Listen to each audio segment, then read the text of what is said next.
fill in behind.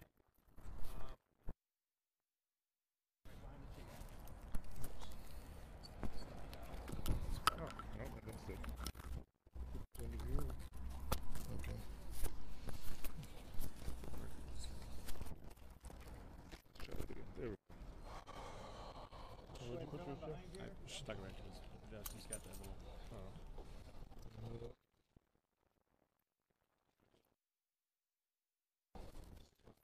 I don't think there's enough.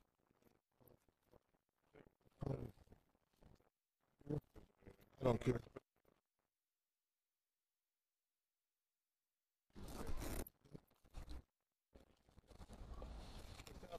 Coming in.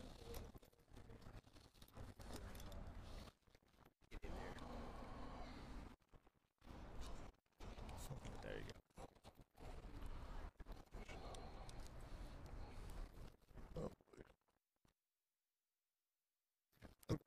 Water's You under. got some officers coming in, so Okay. we're just going to hold off. Okay.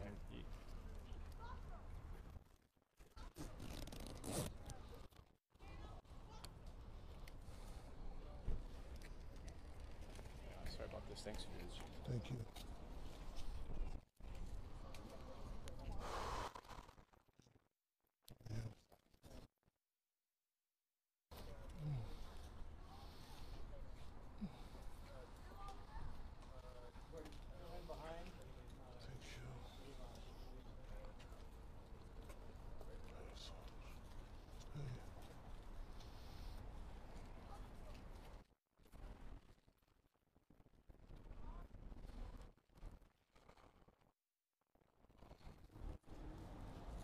Sarge.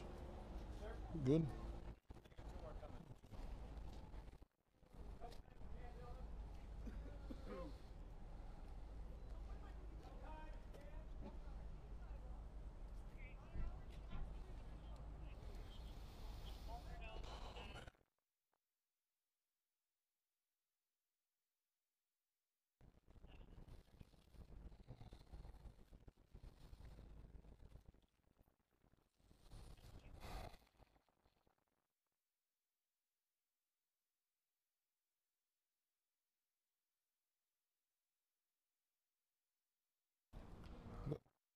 This.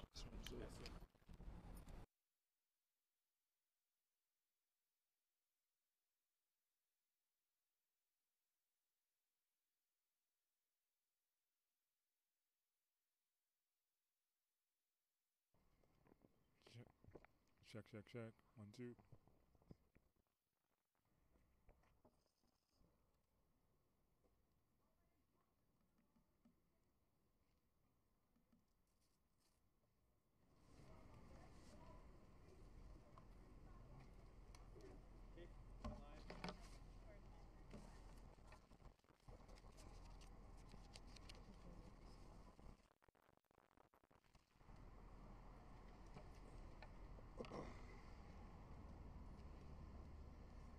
I am struggling to find the words to properly express how deep this tragedy is. We are a department that is mourning, our officers are hurting, and I am angry. There are not words to appropriately describe this tragedy because they just don't exist. This is the worst call a police chief can get, is that one of your own has given their life in the line of duty.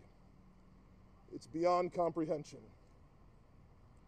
Like everyone standing here behind me, every police officer is a person with a story.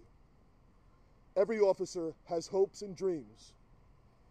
Unfortunately, Officer Jamal Mitchell's hopes and dreams were ended with his life on Thursday.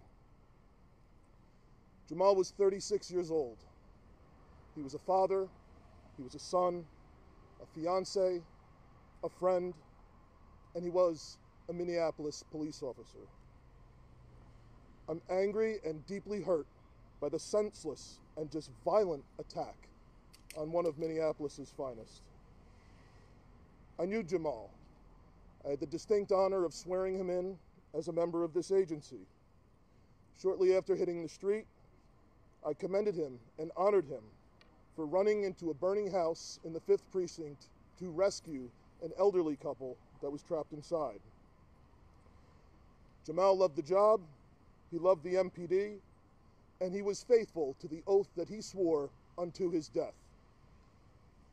Jamal was engaged to be married.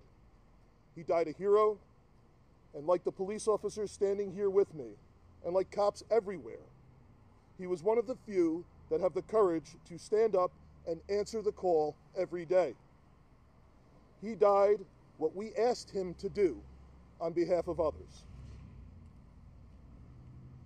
Jamal did his job, he was loyal, and there's no honorable service a person can provide.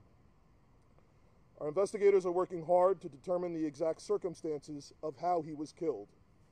We know that he answered a call of a shooting in the Whittier neighborhood. When Jamal and then other officers arrived, they were shot at. There was an exchange of gunfire, and Jamal was struck. We know that a second deputy officer was also injured, but thankfully he has been treated and released from the hospital. There were 2 other persons killed in this incident, as well as a suspect who is now deceased.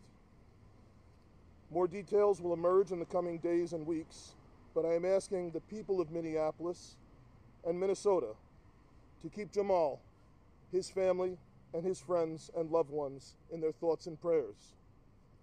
He had a fiance with big plans and a whole life ahead of him. As tragic as this is, I know we are not alone in Minneapolis. We know that attacks on police officers are on the rise in Minnesota and across the country. And Jamal just happened to be the latest victim of this senseless and troubling trend. It's become too easy to attack our police, and it needs to stop. The policing profession is different from other jobs. As police officers, we know that dying in the line of duty, making that ultimate sacrifice, is always a possibility. But the harsh reality hurts deeply when it actually happens. Today is a sad day for the Minneapolis Police Department and for the city of Minneapolis. And I ask that you remember the dangers that our police officers are willing to face day and night, and the price they might ultimately have to pay. Most importantly, I ask that you keep Minneapolis Police Officer Jamal Mitchell, his friends and family in your prayers. There will be no questions. Thank you.